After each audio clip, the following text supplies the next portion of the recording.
Mr. Campbell. Yes, sir. It's about Is it time? sure. 38 or 42. I'd like to call the regular session of the Lafayette City Council to order.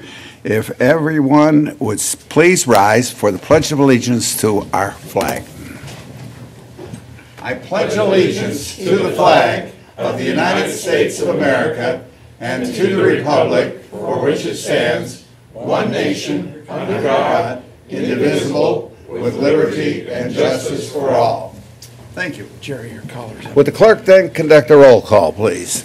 Heidi. Here. Clinker. Here. Nargi. Here. Reynolds. Here. Brown. Here. Allersmeyer. Here. Williamson. Here. Downing. Here. Campbell. Now, are you here or are you downing? Both. Yes. Yes would be the answer to that, right? Way to start. Did you get that? I got Good it. start. Did you get it down? Right. Thank you. You have all received the minutes of the April 2nd meeting. Are there any corrections to those minutes? If there are none, I would entertain a motion to accept the minutes as communicated. Ms. Salzmeyer. So moved. Second. Mr. Brown. Second. All those in favor signify by saying aye. Aye. Opposed, the same sign. Thank you very much. Presentation and disposal of claims. There are none. Presentation of petitions and communications. There are none. Reports of city offices. Lafayette Renew Department March monthly, Fleet Maintenance monthly March, Police Department monthly March, Waterworks monthly March, and the 2017 annual report. Those reports are on file in the clerk's office for anybody's examination during regular hours. I'm assuming that will be closed tomorrow. Is No, that- we are open tomorrow. Okay, good. All right, good. No ordinances for second reading, ordinances for first reading. Ordinance 2018-08, an ordinance to amend the zoning ordinance of Tippecanoe County, Indiana to rezone certain real estate from R2U to NBU 215 Grant Street, Two Bears Properties LLC. What's the pleasure of the council? Yes, ma'am. I hear we hear and approve ordinance 2018-08 on first and final Mr. reading. Downey? Second. Any comments by members of the common council? There being none, anyone in the audience wish to address this particular ordinance? Thank you, President Campbell. Chris Shellman here from Gutwein Law, 250 Main Street in Lafayette, Indiana. Petitioners, Two Bears LLC, are a husband and wife team of Heather Howard and Jason Behenna. They met at Purdue University, lived in Indianapolis. Jason picked up brewing, became an award-winning brewer, and looked at opening a brewery in Indianapolis. But they both decided to come back to Lafayette. They now have jobs at Purdue and are looking at opening a brewery here in Lafayette, Indiana. They looked for several years for a location, but what they found was the site of the old Parkside Deli and the Parkside Seafood Restaurant near Columbian Park. It's the perfect location for a neighborhood dining and drinking establishment, which happens to be in Heather and Jason's backyard. They live in the neighborhood and look forward to bringing their investment locally here in Lafayette. We haven't received too much feedback. However, we have spoken with Mr. Grader, the neighbor. There were some concerns with the past history and operation of the restaurant. We've met, or the petitioners have met with him on a couple occasions and look forward to working with him as their plans progress, which include installing a new fence and just keeping general neighborly relations throughout the operation of the business. We'd be happy to answer any questions the council may have. Anyone have any questions of this gentleman? Well, Being none, thank you very much. we request. Except I do have one question. How'd they get the name Two Bears? Well, the actual brewery is going to be called Escape Velocity Brewing, and that'll be a restaurant and bar. I do not know the origin of Two Bears. Neither of you look like bears. Thank you. Thank you. Is there any bearish behavior? Any other comments by members of the audience? Yes, sir. Yes, I am Hubert Grader, the gentleman he was just referring to. I live at 1906 Scott Street. My land borders both Parkside Deli and 215 Grant Street. In 1980, I've lived here since 1951, by the way, in various areas in Lafayette, and worked in Lafayette. But in 1986, we purchased our home at 1906 Scott Street and have since raised 5 children. All have degrees from Purdue. I was a member of the U.S. Air Force Security Service and served overseas. I've worked in finance, insurance, claims, pensions, and an international union, plus run a business for over 20 years. I have 3 grandchildren and 3 great-grandchildren living in Tippecanoe County. Upon purchase of my present home, I received an appraisal showing depreciation for the bar next door and the park across the street. I've since met and had my taxes lowered because the value is not the same for another house of the same quality, simply because of those 2 things, although it seems strange. I have watched at least 3 businesses close next door, and according to research, the owners have had long-standing, non-conforming issues with the city and the council and me. I have met with Ms. Howard and her husband, Jason, and have given them written suggestions to ensure both our properties are secure, quiet, and maintain value. No promises have been made, but I feel assured that their thoughts are in line with mine. I believe they will improve any neighborhood. So presuming you all want to approve the rezoning from R2U to NBU, my only request is that said approval be granted on condition that they complete their purchase of 215 Grant Street and 1906 Scott Street. If that purchase is not complete, the R2U status should remain for Grant Street address. Right now, they have a bid in to get the property, as I understand, but once you grant NBU status, who knows what will happen. So that's the only condition I ask for. I think these people are fine people. If a business has to be located next to me, I'd just as soon have them as neighbors as anybody. So that completes my statement. If there are any questions? I guess I would ask the attorney, is it right to make stipulations such this gentleman desires? I don't think so, but I'd like to understand, because the rezone is for the house. Is that a different owner? No, it's currently owned by the same owner of Mad Properties. And do you have a purchase agreement? We do, and it's contingent on the rezone. We won't be able to finance. And that's the only contingency? Correct. Okay. And right now, it's currently a home that's mold infested. Okay. Yeah, I mean, I don't, you've got kind of a catch-22. Their purchase is contingent upon your rezoning. Apparently, all other conditions of the purchase have been met, and your people have the financing. Subject to the rezoning. Right. But I mean, once the rezone occurs, is there anything that would prevent or impede the closing of the purchase of those 2 properties? Only thing I think would be a title issue that's undiscovered at this point, but this is our main practical contingency. Well, I think, I don't think the council can add a contingency Yeah, we like can't. that to the rezone. I think what you'll have to decide, the front property is already, the existing restaurant is already zoned for that use. This is the house behind. And I, you know, it sounds, no guarantees because they haven't closed on it. And also, once you rezone, also, you know, if they're, I'm assuming their business will be successful, but if it's not successful, or if they decide to sell or some other, I mean, the rezone stays with property. Right. The only comment I make is that the indications are that the house is uninhabitable. Yes. And it sounds like the only thing that would happen to that piece anyhow is it'd be torn down, and the most logical thing would be to couple it with the restaurant. I don't know if the lot's big enough to build another house, so, but it's the council's decision.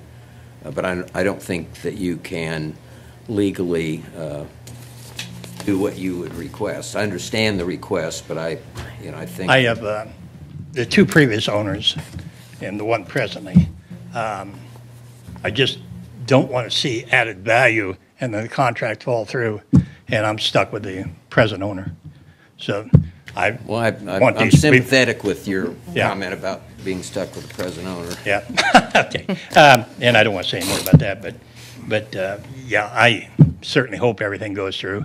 I wish they could have bought the place before the rezone, but Chris, do you want to make some more comments?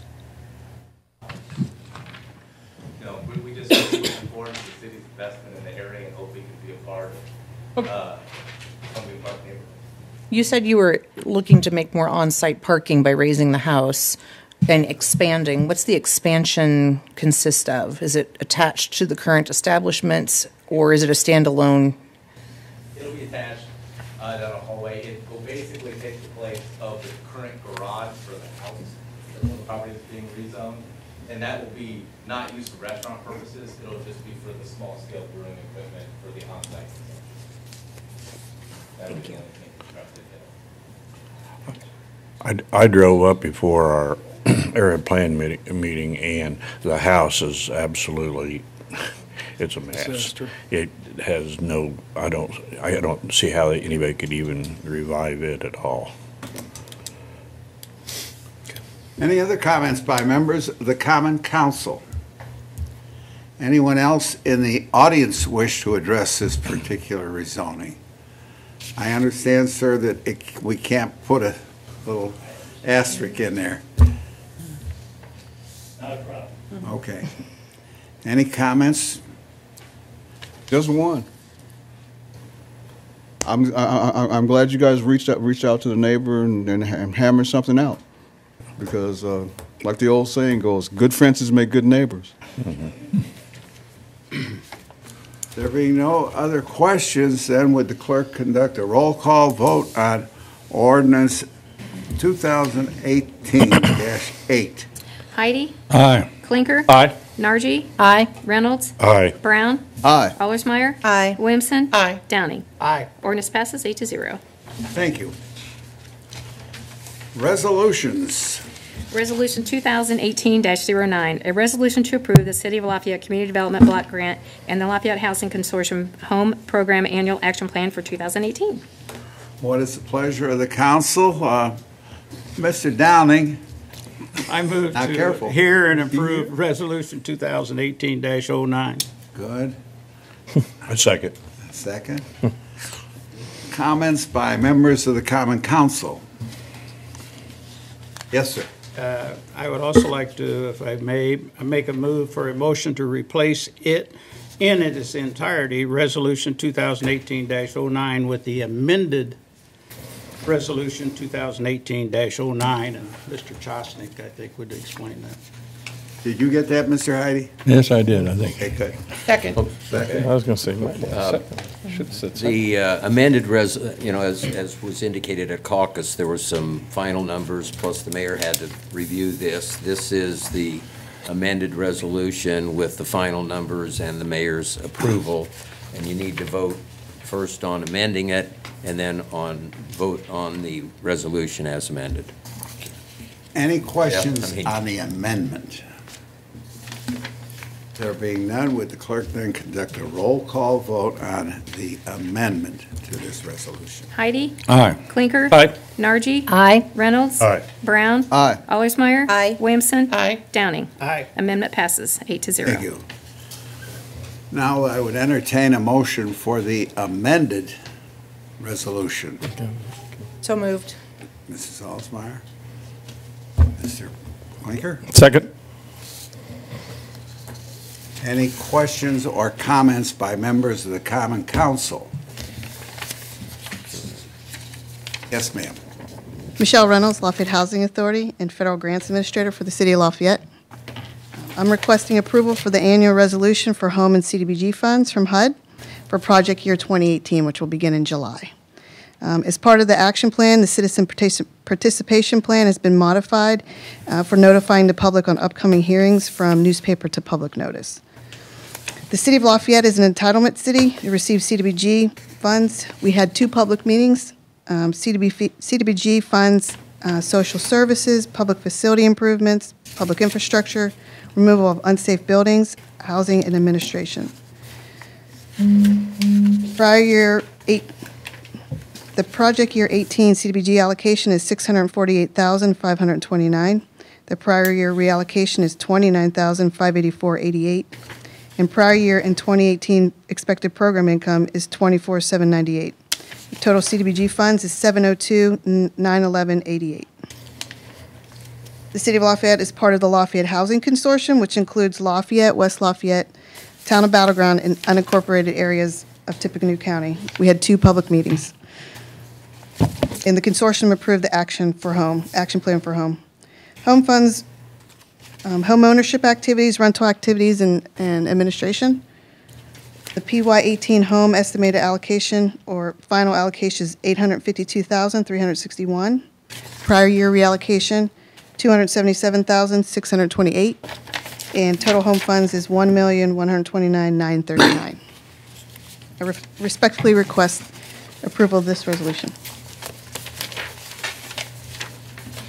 Any questions of this young lady by members of the Common Council? Hearing none, thank you. Members of the audience wish to address this resolution? There being none, once again, the council, none. Would the clerk conduct a roll call vote on amended resolution number 2018-9? Heidi. Aye. Clinker. Aye. Nargi. Aye. Reynolds. Aye. Brown. Aye. Allersmeyer. Aye. Williamson. Aye. Downing. Aye. Amended resolution passes 8-0. Thank you very much. Reports of standing committees. Reports of special committees. Miscellaneous and new business. Reports by the mayor. Get ready, Mr. Heidi. No, not yet. Don't get excited. Any comments by members of the audience that wish to address the city council? Lloyd Wells, 3717 Rawlings Drive. Up until a month ago, I was really pleased with the progress on Sagamore Parkway. But with the new configuration on the left turn lanes with Sagamore Parkway now, all ingress to Sagamore Parkway from any business in there has to be to the right, which means you have to make a U-turn to go to the left. I think that's going to be a little bit more hazardous than you really want, because if I'm leaving Dog and Suds and I want to go to the mall, I have to drive to 26 and Sagamore Parkway, make a U-turn at the busiest intersection in the county to go back to the mall. Or I can make a left exit into DeFau Chevrolet. I can turn around in their parking lot, putting his inventory at risk. And that's what's being done. All you have to do is go out to the new BMW facility out there and look at the tire marks at the people making U-turns in his parking lot. Now, the reason that you have to do that is because the lanes are not wide enough to make a U-turn from those left turn lanes without having to back up and do it again. And so it just doesn't seem safe to me to do that. And we could have had wider lanes there, because there is no excuse really for two sidewalks down either side of that situation from Greenbush Street to the mall, when every business in there is one you drive to. There is no business in there that you walk to. There is no dwelling in there. It's all businesses you drive to. So why do we need two sidewalks when we could have made it wider, and you could have put a bicycle lane on either side and still done? A question that comes to my mind: why did we engineer it that way? It's a little late to be asking the question, I agree. But it just seems to me that it's an improper engineering job, and I think the city's going to be sorry someday when some sharp attorney gets a hold of it and finds out that it was improperly engineered and somebody's at fault for getting hit there. It's just a concern. Thank you very much. Any other comments by members of the audience?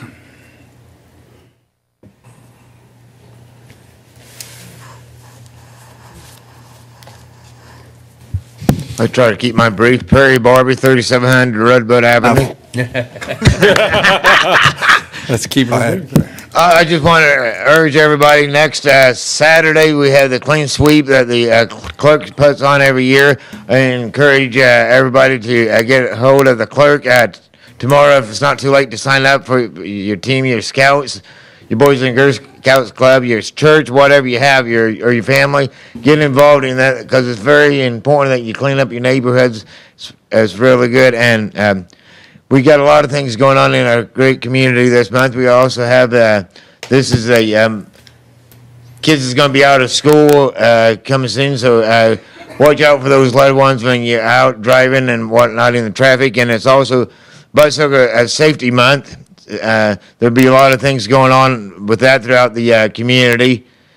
And we have the oldest flea market, farmer's market that just started last weekend, and I encourage everybody to get on down there as often as they can this summer. I want to wish all you mothers a happy Mother's Day this coming weekend. And everybody with the sound of my voice, please get out and vote tomorrow. Have a great day. Thank you, Perry. Any other comments by members of the audience?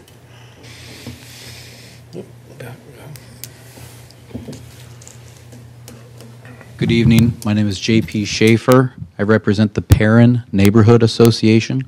I have no new matters to bring before the council this evening, but I do want you to remember the Perrin Neighborhood Association.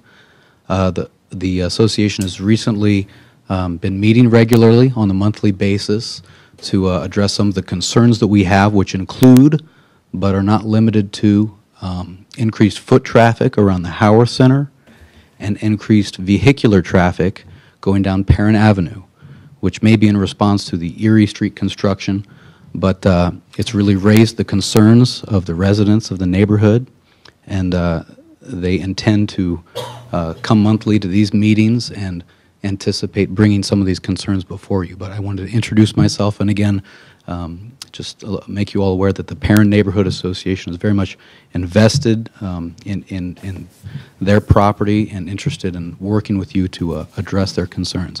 And Mr. Brown, I need to talk with you afterwards. Do not leave this meeting until we chat. You and I are on the same page. All right, thank you. Thank you. Any other comments? Mr. Heidi? Move to adjourn. Huh? Second. All those in favor signify by saying aye. Aye. Yep. Thank you. Meeting's adjourned. Because it was closed.